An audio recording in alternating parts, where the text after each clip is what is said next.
Saviez-vous qu'une seule tonne de mayonnaise peut contenir près de 650 kg d'huile végétale? Eh oui, et c'est là qu'apparaît un paradoxe étonnant. On sait tous que l'huile et l'eau ne se mélangent pas. Alors comment peuvent-elles rester unies dans un pot de Hellmann's sous la forme d'une crème ferme, brillante et parfaitement homogène pendant des mois? Comment une usine parvient-elle à forcer deux liquides incompatibles à rester ensemble sans que le résultat ne se transforme en une flaque d'huile? Aujourd'hui, vous allez découvrir comment des ingrédients ordinaires et une recette qui semble toute simple se transforment en mayonnaise. Et vous allez suivre ce processus de l'intérieur, au cœur d'une gigantesque ligne de production industrielle. Bienvenue à tous sur la chaîne Usines et Secrets. Dans l'épisode d'aujourd'hui, vous allez suivre tout le parcours de la mayonnaise. Depuis la préparation des ingrédients jusqu'au moment où cette crème traverse des machines de haute précision avant d'être conditionnée. Et derrière ce qui ressemble à une recette toute simple, se cache un processus où température, vitesse, acidité et ordre d'incorporation doivent fonctionner dans une synchronisation parfaite, comme les rouages d'une montre suisse. Les ingrédients semblent pourtant ordinaires. Huile végétale, eau, œufs, vinaigre, sucre et sel. Le mystère commence lorsqu'ils entrent sur la ligne de production, car c'est à cet instant que la science doit empêcher le mélange de se séparer. Pour obtenir de la mayonnaise, l'huile doit être fragmentée en une multitude de minuscules gouttelettes, puis dispersée dans la phase aqueuse du mélange.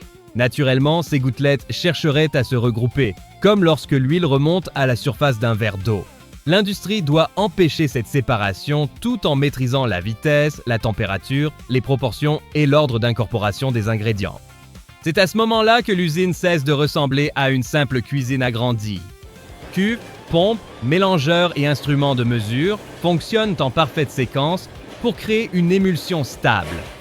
Une légère variation du débit d'huile ou de la façon dont le mélange est réalisé peut modifier la viscosité, compromettre la stabilité et rendre tout un lot non conforme aux caractéristiques attendues. Voilà pourquoi chaque étape doit être reproductible, surveillée et d'une extrême précision. Et si vous avez regardé notre dernier épisode consacré au ketchup, vous avez vu que tout le défi consistait à transformer des tomates en une sauce épaisse et parfaitement homogène. Ici, le problème est encore plus surprenant. Maintenir de l'huile en suspension dans l'eau comme si ces deux substances avaient toujours été faites pour rester ensemble.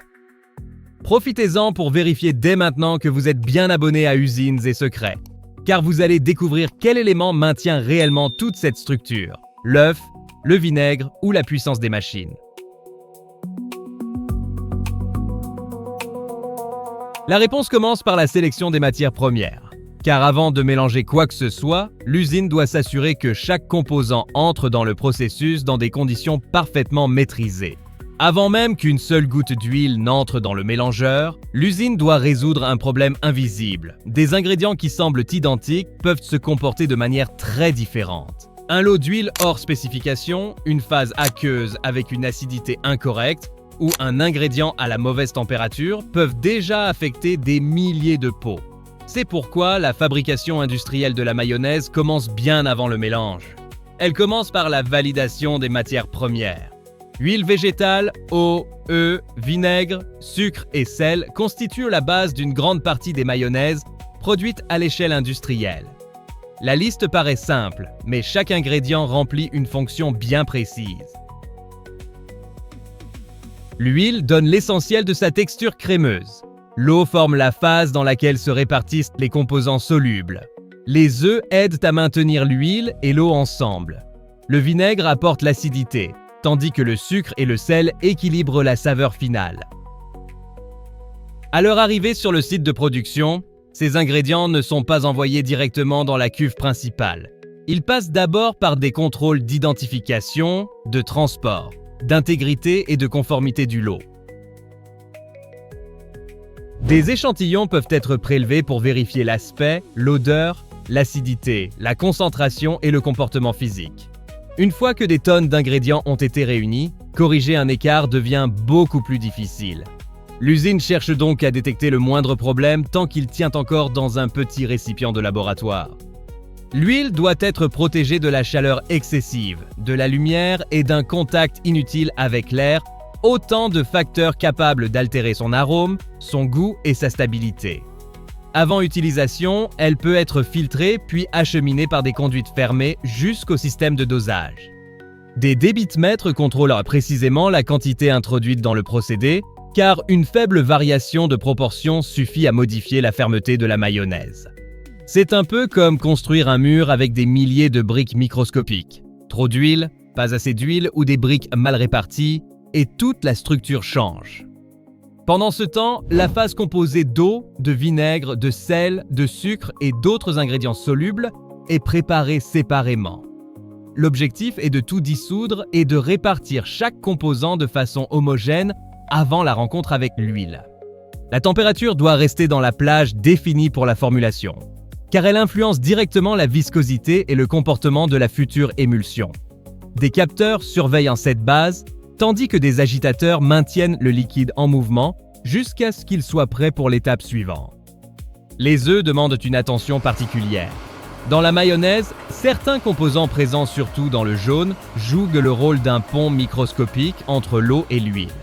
Cette matière première doit elle aussi répondre à des contrôles stricts de sécurité et de qualité. L'utilisation d'ingrédients liquides traités et standardisés facilite le dosage et réduit les variations d'un lot à l'autre. L'œuf n'est pas là uniquement pour apporter de la couleur ou du goût. Il participe directement à l'architecture même de la sauce. Et c'est ici qu'apparaît un détail surprenant. Avant que la mayonnaise ne s'épaississe, presque tout ce qui se trouve dans la cuve semble encore liquide. La texture prend forme lorsque l'huile est fragmentée en gouttelettes si petites et si nombreuses qu'elles finissent par occuper tout l'espace disponible. Mais cela ne fonctionne que si la base a été correctement préparée. Dans le cas contraire, le mélangeur peut tourner à pleine puissance sans jamais réussir à produire une émulsion stable. Une fois les matières premières validées, dosées et réparties dans leurs cuves respectives, l'usine atteint le moment décisif. Les vannes s'ouvrent, les pompes se mettent en marche et l'huile avance sous un débit parfaitement contrôlé pour rejoindre la phase aqueuse. Et maintenant, nous allons voir comment ce flux est fragmenté en millions de gouttelettes et comment un ensemble de liquides se transforme en cette mayonnaise crémeuse que nous connaissons tous. À ce stade, quelques secondes d'erreur peuvent suffire à compromettre tout le lot. Nous entrons maintenant au cœur même de la fabrication. La phase aqueuse est prête, l'huile a été dosée et les lignes sont préparées. Pourtant, rien ne garantit encore que le mélange va fonctionner. Tout le défi consiste à transformer un flux d'huile en gouttelettes minuscules et à les maintenir séparées au sein de l'eau. Pour comprendre ce qui se passe, imaginez une foule essayant de franchir en même temps une porte très étroite. Le mélangeur à haute intensité force l'huile à traverser une zone de forte turbulence, où le flux est brisé encore et encore jusqu'à se diviser en particules de plus en plus fines. Dans de nombreux systèmes industriels, cette action se produit entre des parties mobiles et fixes de l'équipement, comme dans un ensemble rotor-stator.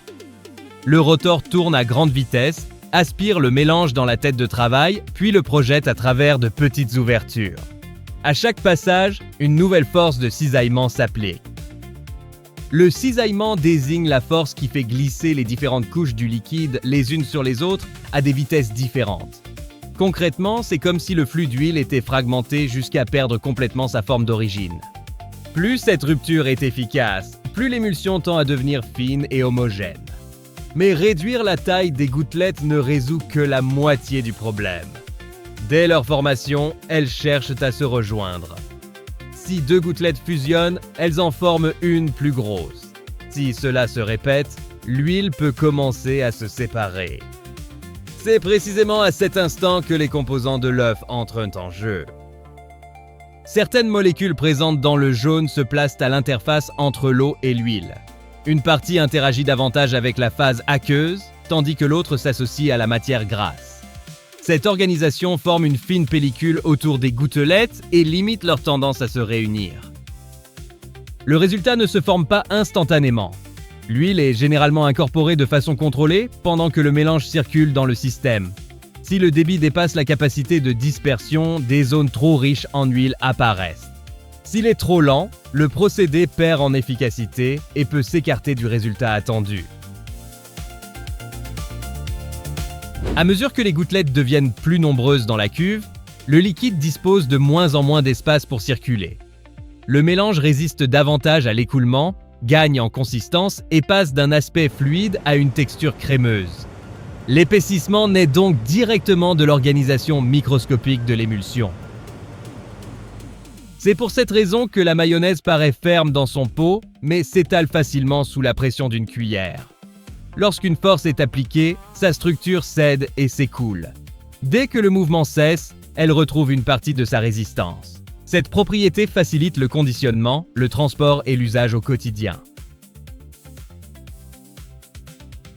La température doit elle aussi être surveillée, car elle influence la viscosité des ingrédients et le comportement des protéines. Le travail mécanique lui-même peut générer de la chaleur. Des capteurs maintiennent le procédé dans la plage définie, tandis que le système ajuste la circulation, la durée et l'intensité du mélange. Un autre ennemi est l'air. Les bulles peuvent modifier l'apparence, fausser la mesure du volume et favoriser certains défauts de texture.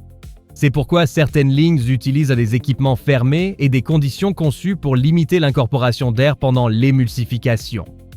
Dans les installations de grande capacité, le mélange peut circuler à travers un équipement en ligne, puis revenir vers la cuve jusqu'à atteindre les caractéristiques recherchées.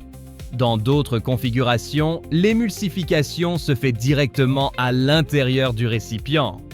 Le choix dépend du volume, de la formulation et de la texture souhaitée.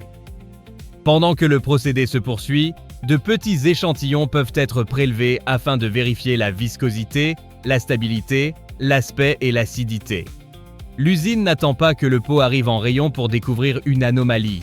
Le lot doit prouver que sa structure est conforme avant de passer à l'étape suivante.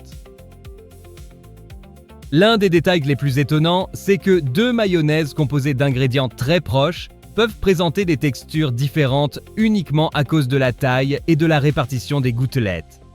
La recette compte, mais la manière dont la machine transmet son énergie au mélange détermine elle aussi ce que l'on ressent au bout de la cuillère. Lorsque l'émulsion atteint la consistance recherchée, elle ressemble déjà au produit final, mais elle n'est pas encore prête à rejoindre les rayons. Il faut maintenant vérifier que chaque lot résistera au conditionnement, au transport et au stockage sans perdre sa texture, sa saveur ni sa sécurité. J'aimerais maintenant connaître votre avis. Imaginez-vous que l'onctuosité de la mayonnaise dépendait du contrôle de gouttelettes invisibles.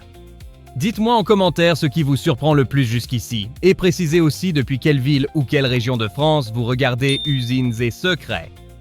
La mayonnaise va maintenant subir toute une série de tests et d'inspections. Elle passera ensuite dans des machines capables de remplir, fermer et étiqueter des millions d'emballages avec une grande précision. C'est à ce stade que les capteurs doivent détecter des défauts que l'œil humain pourrait ne jamais remarquer.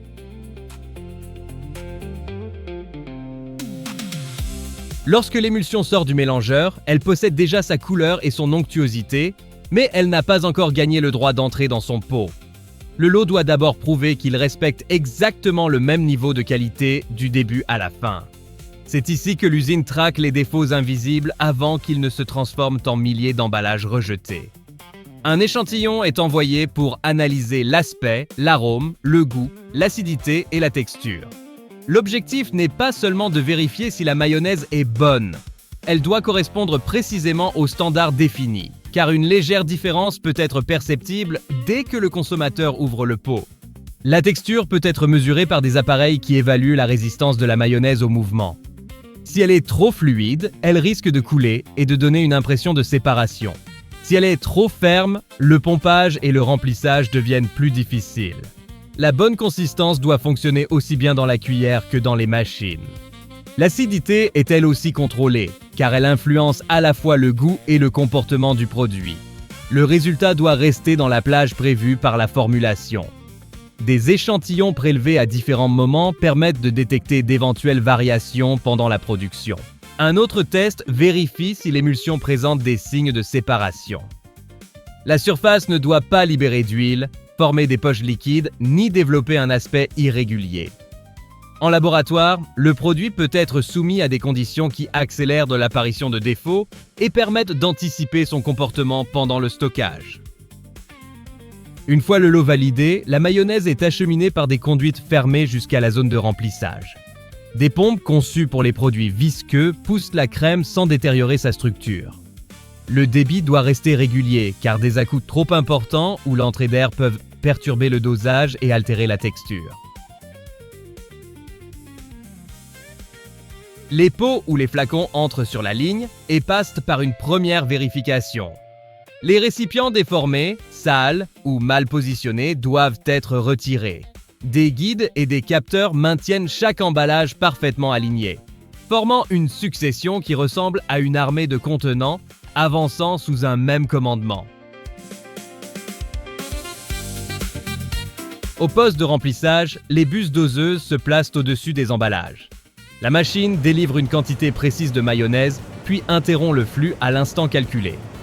Selon la conception de la ligne, la dose peut être contrôlée par volume, par masse ou grâce au mouvement extrêmement précis de pistons et de pompes. La viscosité transforme cette étape en véritable défi. La mayonnaise ne doit ni éclabousser comme de l'eau, ni former des filaments qui saliraient le bord du pot. La forme de la buse, la vitesse de remplissage et l'arrêt du flux doivent fonctionner ensemble pour garantir un dosage propre et parfaitement reproductible. Si le bord du pot est souillé, l'étanchéité peut être compromise. Juste après, les couvercles sont alimentés, orientés puis déposés sur les récipients. Les systèmes de serrage appliquent une force contrôlée afin de fermer chaque emballage sans le déformer ni laisser passer l'air. Dans certains formats, un opercule intérieur ajoute une barrière de protection supplémentaire. Des capteurs peuvent confirmer la présence du couvercle, tandis que des caméras repèrent les éléments inclinés, absents ou mal positionnés. Une défaillance minime à ce stade peut anéantir tout le travail réalisé depuis la préparation des ingrédients. Vient ensuite le contrôle du poids. Une trieuse pondérale dynamique peut vérifier chaque emballage pendant qu'il continue d'avancer sur la ligne.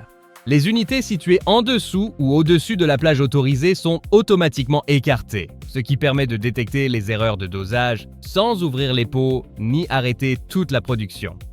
Les étiquettes sont ensuite appliquées et des imprimantes indiquent le numéro de lot et la date de durabilité. Ces codes constituent en quelque sorte la carte d'identité du produit. Les systèmes d'inspection peuvent encore rechercher d'éventuelles anomalies avant que les emballages ne soient regroupés puis envoyés vers la mise en carton. Les pots validés sont placés dans des cartons puis organisés sur des palettes. Des robots ou des équipements automatisés répètent avec régularité les mouvements les plus lourds. Couche après couche, les emballages forment des ensembles stables, protégés et prêts à rejoindre les zones de stockage. À ce stade, la mayonnaise n'est plus une simple émulsion dans une cuve. Elle est devenue un produit fermé, identifié et traçable. Et ce qui est fascinant maintenant, c'est de voir comment elle traverse les centres de distribution, quels mythes entourent sa conservation et pourquoi un simple pot exige autant d'ingénierie avant d'arriver jusqu'à votre table. Une fois mise en carton, la mayonnaise part vers les zones de stockage puis vers les centres de distribution. Même en dehors de l'usine, le contrôle se poursuit. Les cartons doivent rester protégés de la chaleur excessive, de l'humidité et des chocs, tandis que le numéro de lot permet de retracer chaque unité. Pendant le transport, l'objectif est de préserver l'intégrité des emballages et de maintenir le produit dans les conditions prévues. Les palettes sont organisées pour éviter l'écrasement, les chutes et les déformations. À leur arrivée dans les magasins, les pots entrent dans une chaîne qui doit préserver le niveau de qualité construit jusque dans la cuve.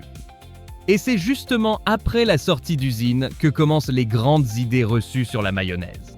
La première concerne les salades. Beaucoup accusent immédiatement la sauce en cas d'intoxication, alors que son acidité et l'utilisation d'œufs traités la rendent moins favorable à de nombreux micro-organismes qu'on ne l'imagine.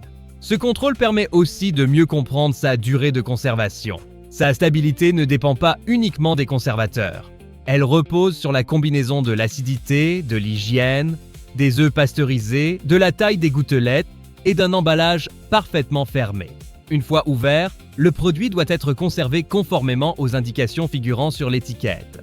Son apparence révèle un autre secret. Sa couleur claire ne vient pas forcément du lait ou de la crème. Lorsque l'huile est fragmentée en gouttelettes microscopiques, Celles-ci diffusent la lumière et donnent à l'émulsion un aspect plus blanc.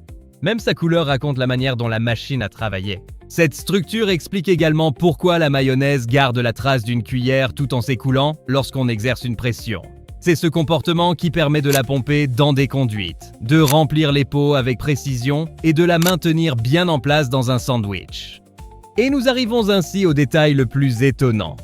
Ce qui ressemble à une crème parfaitement continue est en réalité une multitude de gouttelettes d'huile empêchées de se réunir à nouveau. Chaque cuillerée existe parce que l'usine maîtrise une séparation que la nature cherche constamment à provoquer. Dites-moi maintenant en commentaire quelle découverte a changé votre façon de voir la mayonnaise.